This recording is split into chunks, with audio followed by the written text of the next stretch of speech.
महाराष्ट्र के deputy CM और NCP नेता अजीत पवार के प्लेन हादसे में निधन के बाद महाराष्ट्र में जितना शोक है उससे कहीं ज्यादा सियासी हलचल तेज हो गई है। दरअसल एक तरफ ये दावा किया जा रहा है कि अजीत पवार की प्रबल इच्छा थी कि एनसीपी फिर से एक हो जाए, लेकिन वहीं दूसरी तरफ सुनेत्रा पवार को डिप्टी सीएम बनाकर खेल बिगाड़ दिया है। महायुति के फैसले से शरद पवार सदमे में नजर आ रहे हैं। सियासी पंडितों की माने तो महायुति ने सुनेत्रा पवार को डिप्टी पद देने का निर्णय लेने के साथ एनसीपी के सियासी सफर पर भी पूर्ण विराम लगाने का काम किया है। सूत्रों का कहना है कि महायुति ने शरद पवार की उम्मीदों पर पानी फेर दिया है, क्योंकि शरद पवार ने दावा किया है कि पिछले 4 महीने से दोनों पार्टियों को फिर से एक करने के लिए चर्चा चल रही थी। शरद पवार खेमे की तरफ से एक वीडियो भी जारी किया गया था और उसमें दावा किया जा रहा था कि 17 जनवरी को पार्टी के विलय के लिए अजीत पवार और शरद पवार के बीच बैठक हुई है। उन्होंने कहा कि इसके लिए 12 फरवरी की तारीख भी तय की गई थी कि 12 फरवरी को दोनों पार्टी का विलय हो जाएगा, लेकिन इसी बीच अजीत का अचानक निधन होने की वजह से पूरा प्लान अधूरा रह गया। आपको बता दें, अजीत पवार के प्लेन क्रैश में निधन की खबर आने के बाद जितना दुख उनके जाने का था, उतनी ही टेंशन सियासत को लेकर भी होने लगी।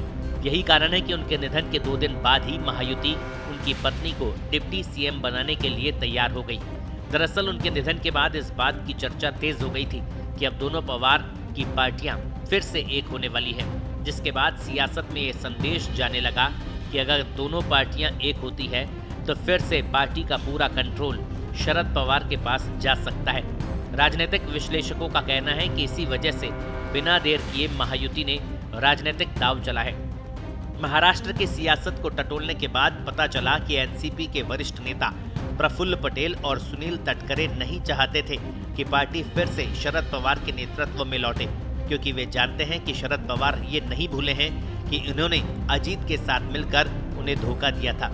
ऐसे में उनके राजनीतिक भविष्य को लेकर संशय की स्थिति बन सकती थी।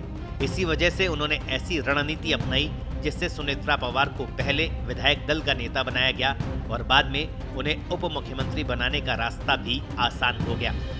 उधर राष्ट्रवादी कांग्रेस पार्टी शरद चंद्र पवार गुट के सीनियर नेता जयंत पाटिल ने पार्टी के दूसरे गुट के साथ विलय की कोशिशों के बारे में एक बड़ा खुलासा किया। पाटिल विलय की बातचीत का नेतृत्व कर रहे थे। उन्होंने बताया कि उन्होंने विलय की बातचीत को आगे बढ़ाने से पहले सभी पार्टी सदस्यों की सहमति ले ली थी। उन्होंने दावा किया कि अजीत पवार ने उन्हें विलय की स्थिति में अपने सभी विधायकों के समर्थन का आश्वासन दिया था। पाटिल ने अजीत पवार के हवाले से कहा कि अजीत बार बार कहते थे कि उनके 40 विधायकों में से 39 या शायद सभी 40 ठीक वैसे ही वोट देंगे जैसा वे कहेंगे। 1 या 2 इधर उधर राय दे सकते हैं, लेकिन कोई भी अजीत पवार के स्टैंड से अलग नहीं होगा। पाटिल ने आगे कहा कि सभी तरफ से विलय के लिए जबरदस्त समर्थन है और हर कोई चाहता है कि ये जल्द से जल्द हो जाए।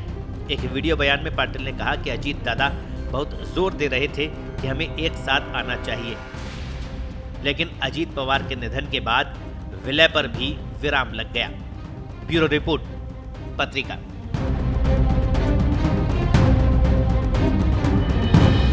देश दुनिया की ताजा खबरें और वीडियोस के लिए अभी डाउनलोड करें पत्रिका ऐप।